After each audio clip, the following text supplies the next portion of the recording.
잠언 30장 18절부터 마지막 절까지 이제 드디어 오랫동안 우리가 묵상을 해왔던 잠언이 마지막 단원에 도착을 했습니다. 2달 동안 했어요. 잠언을 제가 매일 성경을 쭉 80년도부터 매일 성경 묵상을 개인적으로 했는데 잠언이나 이렇게 긴 그 책을 한꺼번에 싹 2달 동안 했던 기억이 별로 안 나요. 이렇게 끊어서 하고 기니까 그랬었는데 이게 한꺼번에 쭉 잠언을 했습니다. 그래서 잠언을 통째로 쭉 해서 얻은 유익도 좀 있었죠. 잠언 전체의 흐름을 파악을 한다든지 그 메시지의 핵심을 조금은 이해를 한 것 같고 그렇습니다. 이 30장은 우리가 어제 봤던 것처럼 아굴의 잠언이고요. 31장은 르무엘 왕의 잠언으로 1절로 9절 그렇게 돼 있고 10절 이하에는 결론 이렇게 나옵니다. 이 아굴의 잠언은 내가 무엇을 봤다 이런 표현들이 나와요. 그래서 관찰자 어떤 한 관찰자의 시각으로 세상의 현상이나 이런 것들을 보고 있는 그런 내용이죠. 1절로 4절을 보면 하나님 앞에 있는 인간에 대해서 또 말씀을 들어라 기도에 대해서 그리고 11절로 14절에 어떤 무리가 있다 하는 것을 이야기를 하고 15절서부터 이 숫자 격언이라고 그래요. 이거를 숫자 격언 이 매일 성경에도 아마 설명이 되어 있을 겁니다. 본문은 숫자 주로 3과 4를 사용해서 목록을 만드는 격언이다라고 하는데 이 숫자 격언으로 서너시 있나니 또는 넷을 봤다 뭐 이런 식으로 이야기를 합니다. 그 중에 15절로 17절 어제 말씀 마지막은 만족함이 없는 것에 대한 이야기를 했어요. 그리고 오늘 이 본문 18절 이야기 18절서부터 20절이 오늘 읽은 본문의 첫 번째 문단인데 여기는 악을 행하고도 발뺌을 하는 것에 대해서 이야기를 하고 있습니다. 내가 심히 기이 여기고도 깨닫지 못하는 것 서너시 있다. 기이 여기는 것 이상하다 하는 거죠. 그리고도 왜 그러는지 이해할 수 없는 서너 가지가 있다. 곧 공중에 날아다니는 독수리의 자취, 반석 위로 기어다니는 뱀의 자취, 바다로 다니는 배의 자취, 남자가 여자와 함께한 자취. 이 네 가지가 이상하고 기이하고 알 수 없다. 근데 앞에 나오는 뭐 독수리, 뱀, 배 이거는 전부 다 마지막에 남자가 여자와 함께한 자취를 말하기 위한 일종의 뭐 예라고 할 수가 있겠죠. 독수리가 날아가는데 그 날아간 그 자취가 그려지는 건 아니죠. 우리 그 제트기 날아가면은 제트기가 날아갈 때 뒷공무니에서 하얀 기체가 나와서 하늘에 쭉 선이 그어지잖아요. 그러기는 하는데 독수리는 그런 것도 없고 뱀도 그렇고 바다의 배도 배는 조금 다르기는 해요. 배가 가면은 뒤에 물살이 쭉 나오죠. 조금 있다가 없어지지만 그러니까 이렇게 자취를 알 수 없다. 그 증거가 안 남는다. 뭐 이런 이야기죠. 그래 이해할 수 없다. 분명히 지나갔는데 지나갔는지 나중에는 알 수가 없다. 그 자리를. 근데 남자가 여자와 함께한 것도 그렇다라고 하면서 이거를 이제 아무도 모른다 하는 거죠. 아무도 모른다. 근데 아무도 모른다는 이제 알 수 없다 이 말이 실제로 알 수 없는 건 아니에요. 아무도 모르지만 아는 사람이 있죠. 누구죠? 하나님이. 사람이라니까 좀 이상하네. 아는 사람, 아는 분이 있죠. 하나님은 아세요.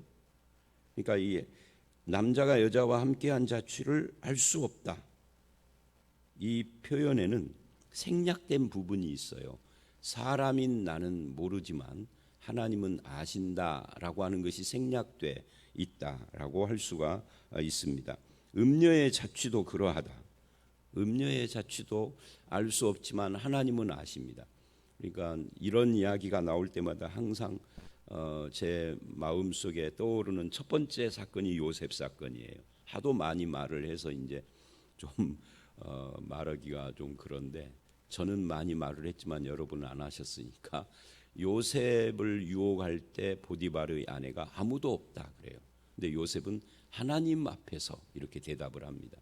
아무도 없는데 하나님 앞에서 이 큰 악을, 이 큰 죄를 지을 수 없다 하는 것은 요셉은 하나님을 의식하고 있었고 보디발의 아내는 하나님을 인정도 않고 또 의식도 하지 않고, 하나님을 의식한다와 하나님을 믿는다는 좀 달라요. 하나님을 믿는 사람들도 여기 계신 분은 다 하나님 믿죠. 우리나라에 하나님을 믿는 사람이 약 1,000만 명 가까이 된다고 그러잖아요. 왜 가까이라고 하느냐면 하도 요 근래 몇 년 동안 기독교가 사회에서 많이 좀 어려워가지고 아마 좀 떨어졌을 거예요. 그래서 1,000만 명 가까이라고 하는데, 근데 하나님을 믿는 사람이 그렇게 많아도 하나님을 의식하고 사는 사람은 소수일 겁니다. 100명의 하나님을 믿는 사람이 있다면 하나님을 매 순간 의식하는 사람은 그중에 10명도 안 될 가능성도 많아요. 그러니까 믿는 것과 의식하는 건 다릅니다. 하나님 의식한다 하는 말은 하나님 앞에 산다 이 말인데 그게 경외예요. 내가 하나님의 존재를 믿어. 그런데 하나님을 경외하느냐, 하나님의 눈초리를 생각하느냐, 그거는 전혀 다른 이야기입니다. 성경이 말하는 것은 후자예요. 하나님의 존재를 믿어라가 아니라 하나님을 경외하라예요. 잠언의 주제가 그거죠. 잠언뿐만 아니라 욥기도 그렇고 전도, 이 시가서와 지혜서, 이게 욥기, 시편, 잠언, 전도인데 여기에 핵심 주제가 경외입니다. 하나님, 그래서 이제 시편 139편 같은 데 보면 내가 무덤에 가 있어도 하나님의 눈을 피할 수 없고 바다 끝에 가도 하나님의 눈을 피할 수 없고 하나님이 나의 모든 것을 아신다 이렇게 표현을 하는 것입니다. 그래서 여기서도 그런 이야기를 지금 하는 거예요. 시편은 시편식의 표현이고 잠언은 잠언식의 표현입니다. 어떤 것이 더 어려울까요? 우리에게 익숙한 것은 시인데 덜 익숙한 것은 지혜예요. 지혜는 어렵습니다. 굉장히 이해하기가, 얼핏 보면은 이해할 수 있을 것 같으나 그 속 깊은 것까지 이해하기가 참 어려워요. 근데 여기서는 이제 그런 이야기예요. 남자가 여자와 함께한 자취, 음녀의 자취, 그건 알 수가 없다. 이해하기가 어렵다. 기이하다. 그래서 깨닫지도 못한다. 근데 하나님은 아실 거야. 이게 생략도 있다. 그가 먹고 그의 입을 씻음같이, 먹고, 우리가 이제 이건 우리나라에서는 오리발이라는 말로 이걸 표현을 하죠. 오리발을, 닭다리를 먹고 오리발을 내민다. 그런 거고 비슷한 거예요. 먹었는데 안 먹은 척 입을 딱 닦고 그리고는 난 아무것도 안 먹었는데 하는 것처럼. 그런데 그 먹는 걸 본 사람이 있다. 본 분이 있다. 하나님이시다는 거예요. 내가 악을 행하지 아니하였다라고 아무리 변명을 해도 하나님 앞에서는 소용없다 하는 거예요. 하나님은 다 아시기 때문에. 그래서 이런 경우에는 내가 악을 행하지 않았다라고 변명하고 숨기는 것이 아니라 오히려 그것을 고백하고 회개해야 하는 거죠. 하나님은 참 은혜롭고 긍휼이 한이 없으신 분이라 이런 경우에도 회개를, 진실로 회개를 하면 다 용서합니다. 그 대표적인 예가 누구죠? 솔로몬의 아버지 다윗이죠. 그리고 솔로몬 자신도 당사자죠. 뱃속에 생겨서 잘 이해를 못했겠지만 그때 다윗이 간음을 하고 드러났을 때 하나님은 다 아시니까 선지자를 보내신 거 아니에요. 드러났어. 아무도 모른다라고 생각을 했지만 그때 다윗은 변명하지 않았습니다. 회개했습니다. 근데 회개하자 하나님은 즉시 용서를 했어요. 용서하고 솔로몬의 이름을 지어줬잖아요. 여디디야. 그 말을 듣고 아기 이름을 솔로몬이라고 했다. 평화. 내가 이제 평안하다라고. 그러니까 하나님은 회개하는 자는 다 용서해 주십니다. 어떤 누구라도. 내가 가끔 그런 이야기 어쩌다가 표현하잖아요. 이완용이 같은 나라를 팔아먹은 놈도 회개하면은 용서해 주십니다. 회개를 안 해서 그러는 거지. 뭐 스물 몇 명을 죽은 연쇄 살인범이라도 회개하면 용서하십니다. 근데 남의 지우개 하나도 훔치지 않았다 하는 사람은 하나님께서 용서하시지 않습니다. 그렇죠? 어쨌든 뭐든지 회개하는 것이, 그래서 우리가 죄 때문에 심판받는 게 아니에요. 이 세상에 죄 때문에 심판받는 사람은 없어요. 회개하지 않아서 심판받는 거죠. 죄 없는 인간은 아무도 없고요. 어제 설교 내용이 그거였잖아요. 죄 안 지었어도 죄인이었잖아요. 그래서 오늘 이 말씀, 이 20절까지 이야기, 악을 행하고 발뺌하는 자들을 가리켜서 아무도 모르는 것 같으나 누군가는 알고 계신다 하는 이야기를 지금 한 거예요.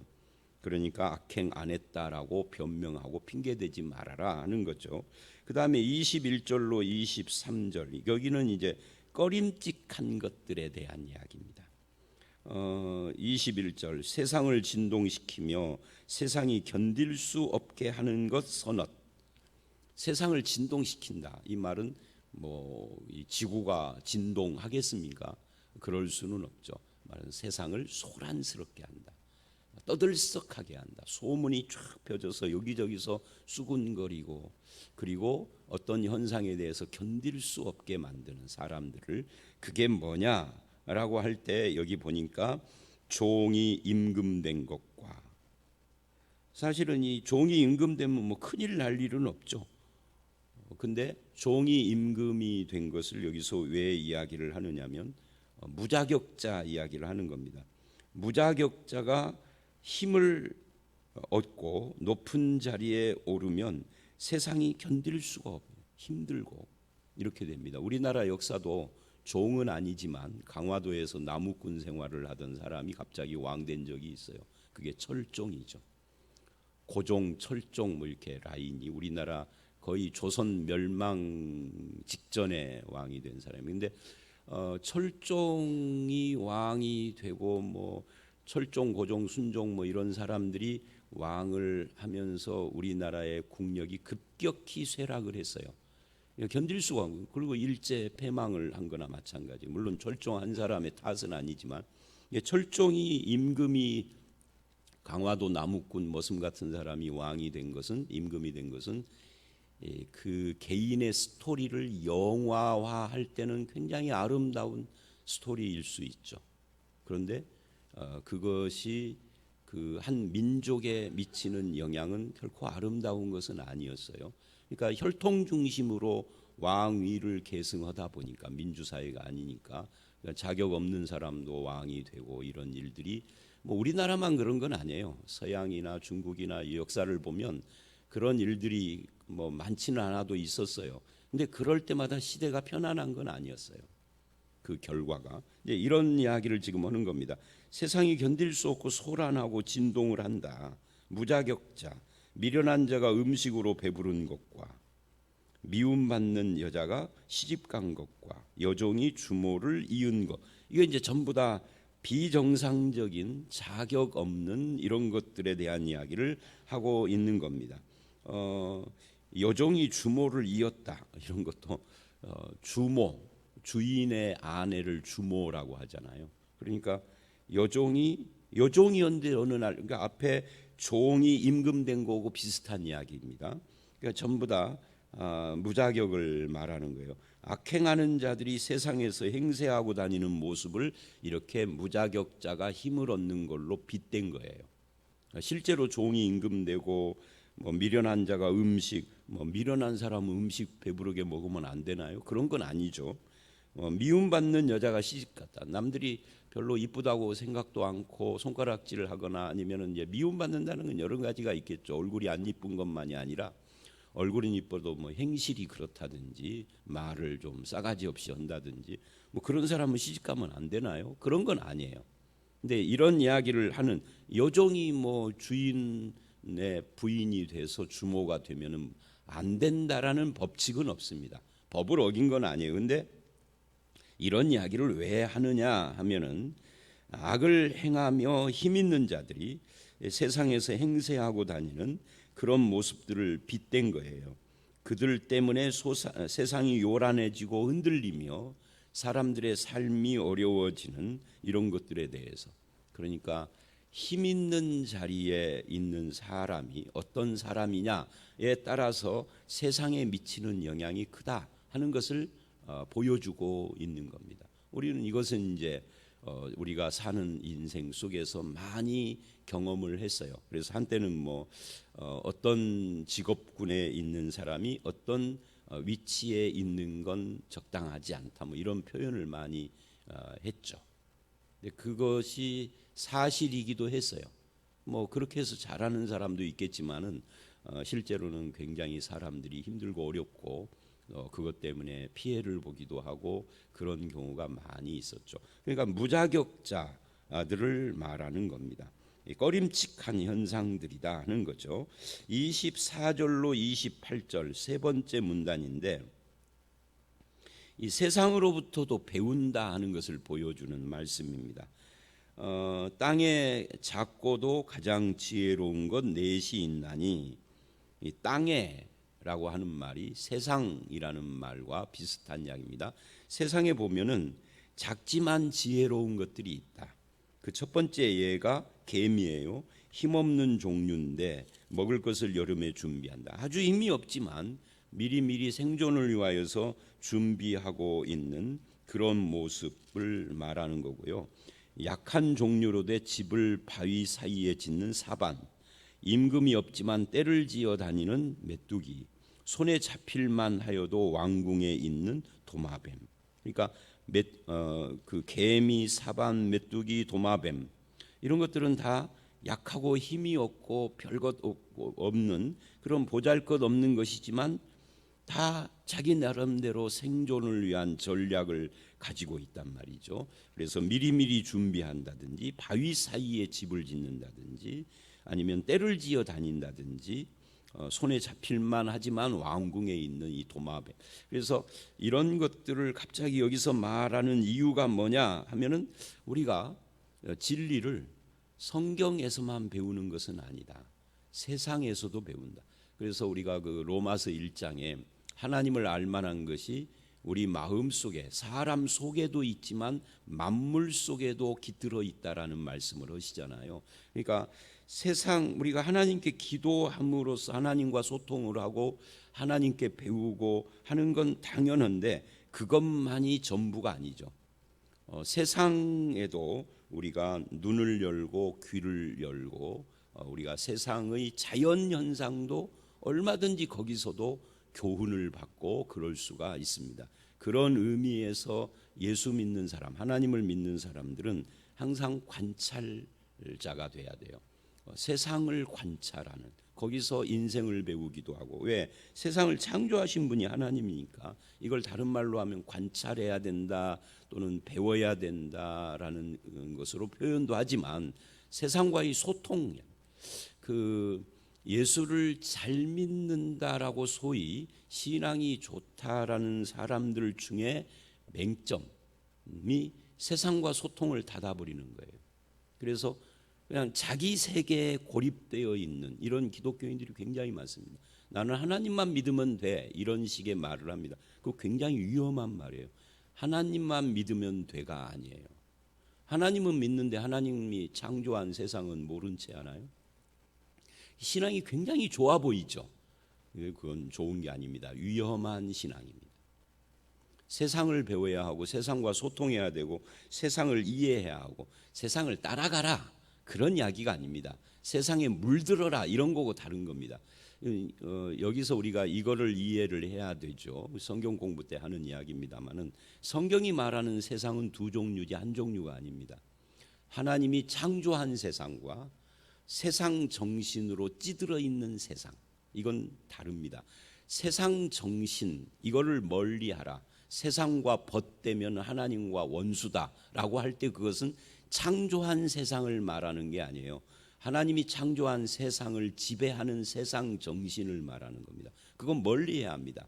그런데 한편 세상을 이처럼 사랑하사 했던 그 세상은 하나님이 창조한 세상이에요.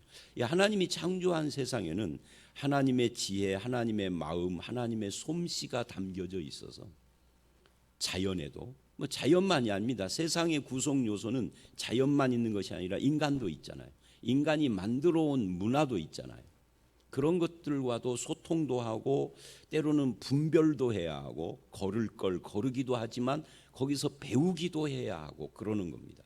근데 이걸 딱 닫아놓고 나는 세상을 멀리하는 사람이야 하고 고고한 척하지만 그건 신앙의 바른 자세가 아니에요. 하나님을 멀리하는 거예요. 그건 오히려. 그래서 우리가 세상을 잘 관찰하고 소통하고 거기서 지혜를 배우기도 하고 또는 거기서 오는 이 잘못된 악한 영향을 차단해야 하기도 하고 그 훈련이죠. 그런 것도. 제가 저희 자녀들을 키우면서도 그런 원칙을 지켰는데요. 기독교인들만 모여 사는 학교에는 안 보내기로. 그거는 좋은 것이 아니다. 왜냐하면 기독교인들만 모여서 천국 같을 것 같지만 그렇지도 않고 또 천국 같다 할지라도 거기서 뭐 300년 사는 것도 아니고 3년만 있는 건데 3년 후에는 어떻게 할 거예요? 어차피 우리가 사는 세상 기독교는 소수고 안 믿는 사람이 다수인데 기독교인들끼리만 모여 있는 것이 꼭 좋은 건 아닙니다. 훈련이 안 되는, 연단이 안 되는 거예요. 연단이. 어려서부터 연단을 해야 돼요.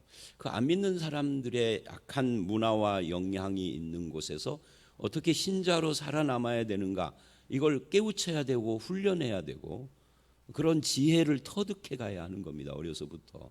자, 어쨌든 뭐 그건 그렇고요.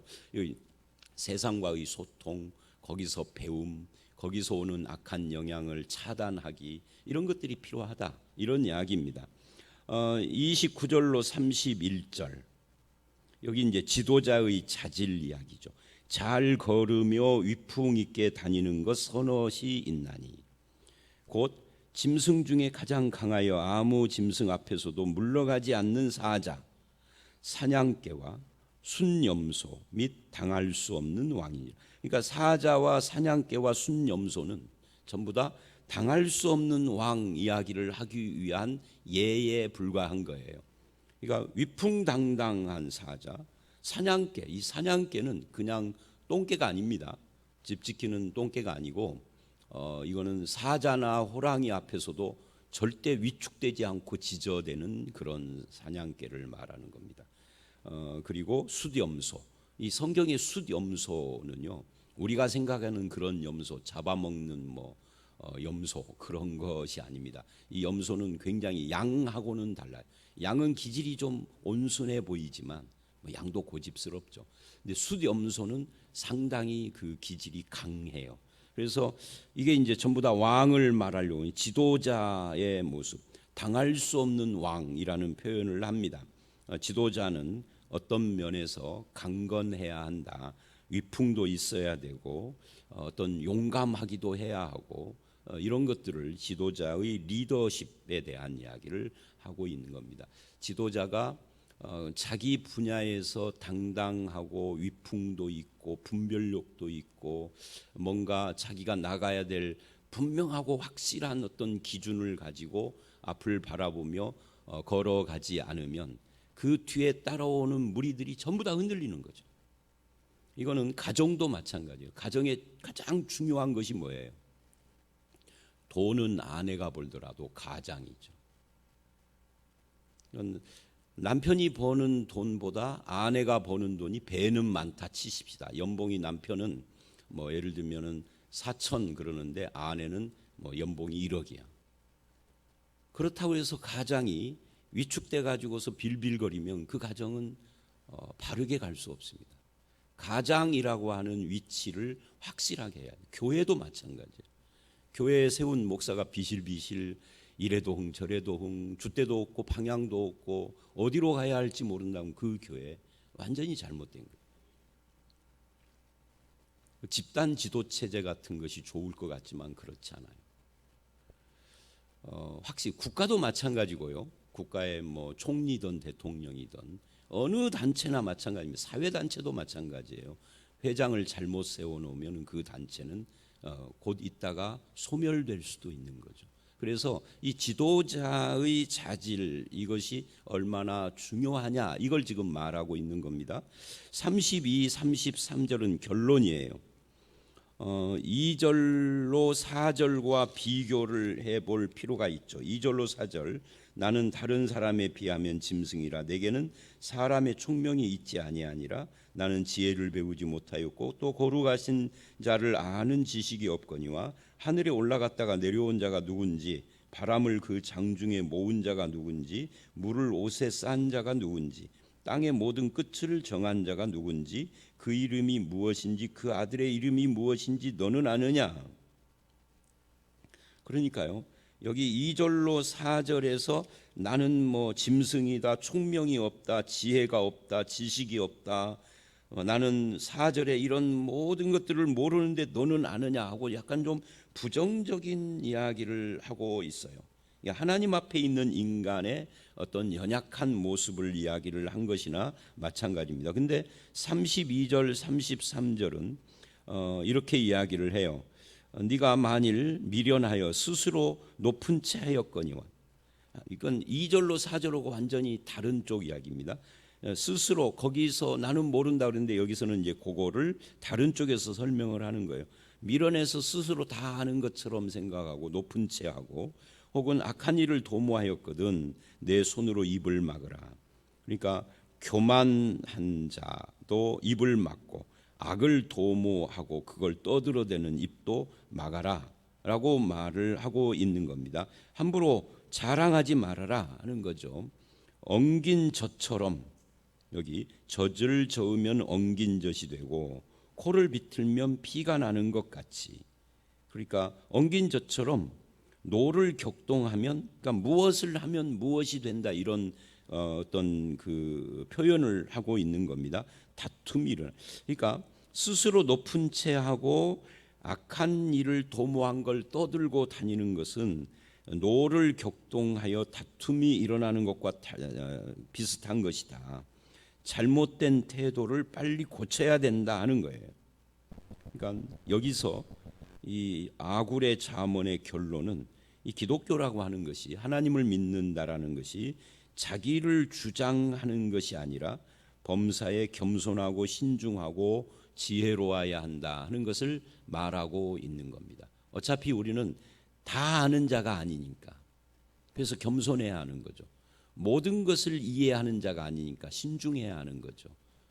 그리 지혜로운 자다 하면서 결론을 내린 거예요. 앞에 2절로 4절과 32절로 33절, 이를 대조해 보면은 하나님 앞에 있는 인간은 어떤 태도의 삶을 살아야 될 것인가를 말하고 있는 겁니다. 자, 오늘 말씀은 여러 문단이 있어서 좀 복잡할 수 있었습니다만은, 아무도 모르나 하나님은 아신다라는 것, 그리고 자격이 없는 자가 힘을 얻는 것에 대하여서 세상을 소란케 하는 현상, 그리고 세상으로부터도 배우니까 세상과 소통하고 관찰하고 그래야 한다 하는 것과 지도자의 필요성, 그리고 마지막 결론, 겸손하고 신중하고 지혜로운 삶을 하나님 앞에서 살아야 된다, 이렇게 결론을 내렸습니다. 저와 여러분이 다른 거 다 이해를 다 지나가면, 사람의 용량이 있어서요, 저도 이렇게 제가 설교해 놓고 몇 시간 지나면은 잊어요. 제일 중요한 한 가지만 생각하면 됩니다. 우리는 하나님 앞에 사는 자다. 아무도 몰라도 하나님이 알고, 하나님이 창조한 세상을 소통하고 배워야 하고, 하나님께서 세운 지도자는 어떤 태도, 이게 하나님 앞에서, 이게 제일 중요한 겁니다. 하나님 앞에서 겸손하고 신중하고 지혜롭게 살아가는 저와 여러분 되시기를 주의 이름으로 축원합니다. 함께 기도하겠습니다. 하나님, 오늘 말씀들을 통하여서 이제 잠언의 결론 부분에 도착을 했는데, 아무도 모르는 것 같아도 하나님이 알고 계시며, 하나님께서 세우는 지도자는 거기에 맞는 재능도, 또는 그의 성향도, 또는 자질도 거기에 맞는 사람인 것을 알았습니다. 하나님 앞에서 우리가 우리 자신을 잘 살피게 하시고, 신중하고 겸손하고 지혜롭고 하나님을 경외하는 마음을 잃어버리지 않는 그런 삶을 살아가도록 인도해 주시옵소서. 오늘 이 하루 이 세상을 살아가는 우리와 동행해 주실 줄 믿사옵고 예수님 이름으로 기도드려 싸움나이다. 아멘.